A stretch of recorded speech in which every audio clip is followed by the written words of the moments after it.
If you've been watching the wires over the last, say, 48 hours, you've seen the alerts coming out of Baidoa. Oh, yeah, nonstop. Heavy fighting, shelling, parts of the city in lockdown.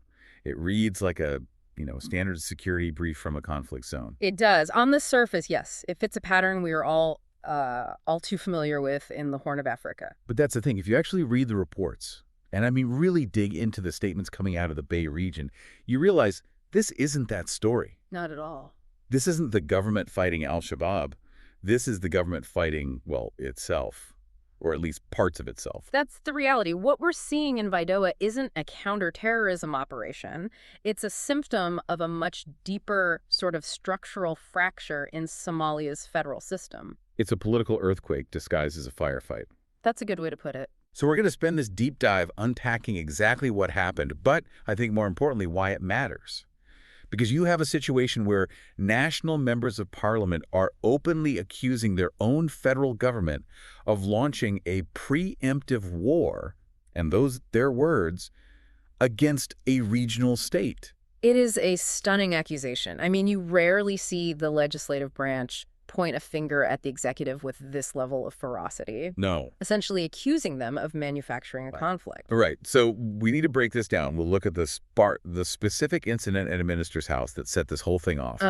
We'll dissect the conflicting narratives because one side sees federal troops and the other sees bandits. And we have to talk about the terrifying opportunity this creates for al-Shabaab. Because they're always there. That is the shadow hanging over this entire conversation.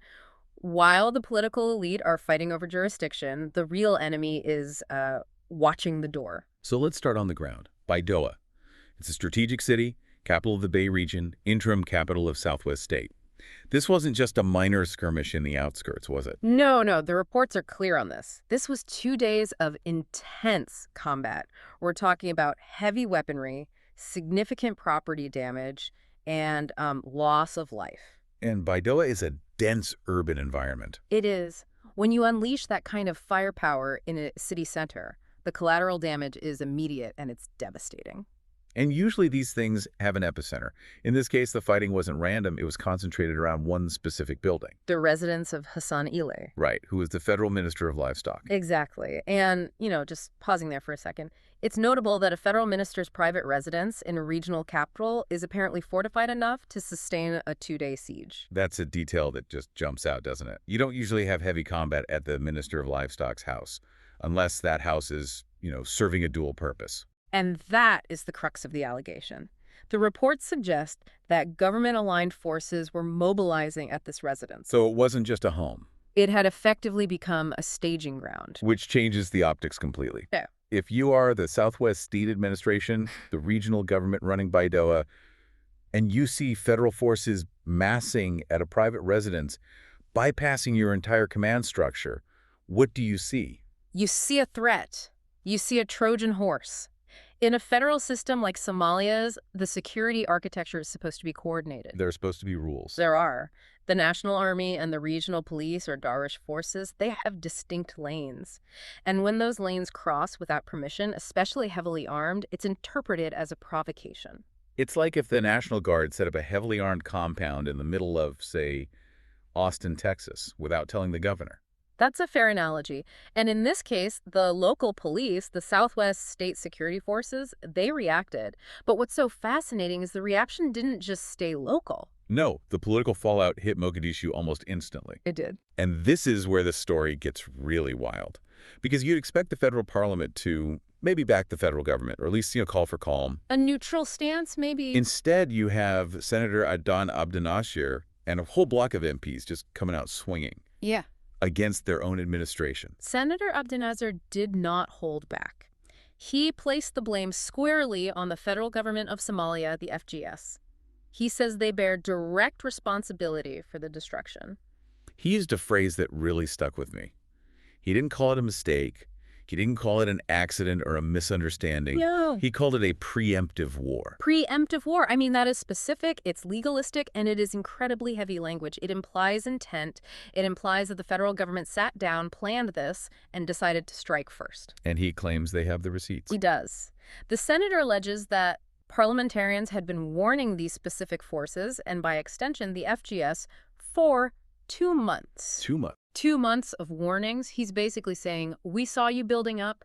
We told you this would destabilize the region. We told you to stop. You ignored us. That just destroys the narrative of accidental escalation, doesn't it? Completely. If you've been warned for 60 days that your actions are going to cause a war and you keep doing it, then the war isn't an accident. It frames it as a calculated political risk. And the MPs are furious because they argue this risk was taken at the absolute worst possible time. Southwest State is in the middle of a severe humanitarian crisis. That's right. Baidoa is a huge hub for displaced people. You have thousands of families there who fled drought, who fled al-Shabaab. They're living in tents. They need food aid, water, medicine. And instead, they're getting mortar fire. Exactly. The MPs are highlighting this to show the negligence of the FGS. Their argument is, you are the national government. Your job is to protect these vulnerable people. Instead, you are starting a firefight in the one place they thought was safe. It paints the FGS not just as aggressive, but as totally disconnected from the reality on the ground. It does. But we have to be fair here. We've looked at the MP's accusations. The Southwest State Administration, the folks actually doing the fighting, they have their own story, their own way of framing this. They do, and it's very deliberate. Yeah. If you look at the official statements from their security officials, they are not saying we are fighting the federal government. No, they're using a different word entirely. Bandits. Bandits. They claim this was a security operation to clear out armed groups responsible for instability. Right. Okay, so let's unpack the utility of that word, because we know these men were at a federal minister's house. We know the MPs are calling them government-aligned forces. So why does Southwest State call them bandits? It's a delegitimization tactic. The moment you call them federal forces, you are admitting that you are in open rebellion against the national army.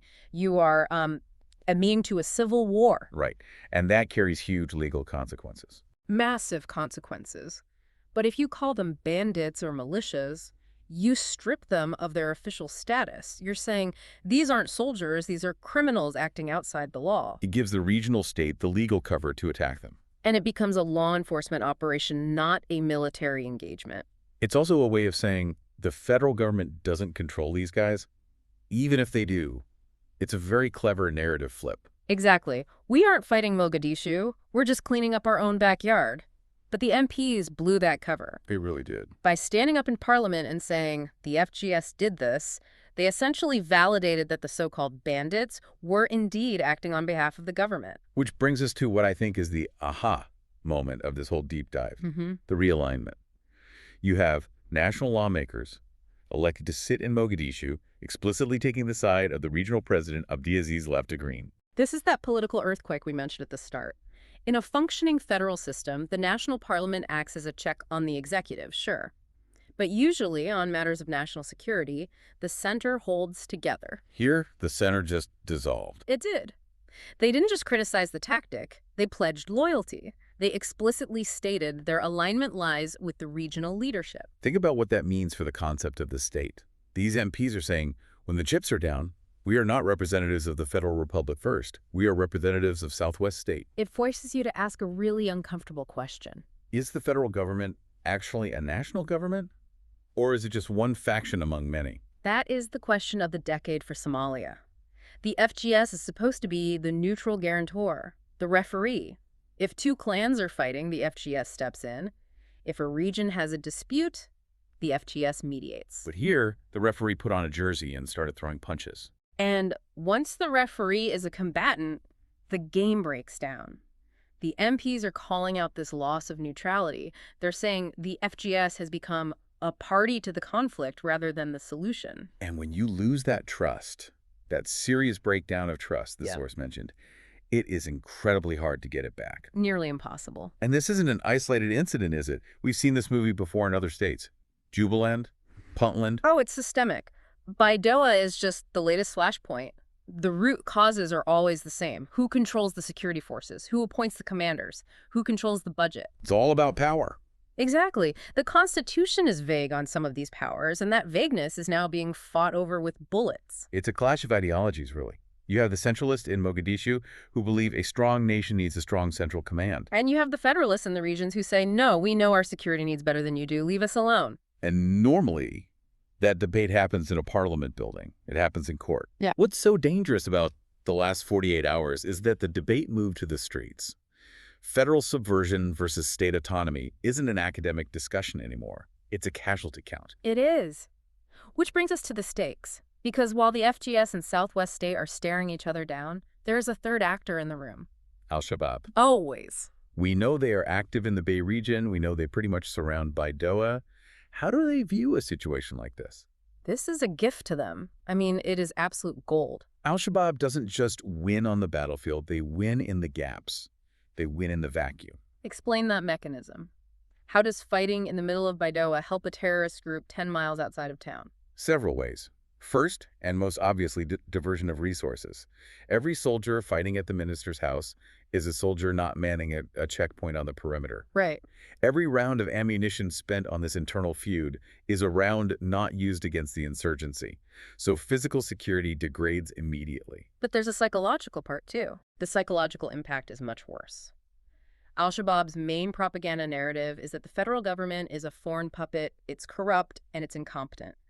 They tell the locals, these people can't even govern themselves. Look at them, destroying your city. We offer order. And when the government is shelling residential neighborhoods in a power struggle, that propaganda starts to sound a lot more convincing to a terrified population. It validates their entire worldview. If the FGS is seen as an aggressor, the local population stops sharing intelligence with them.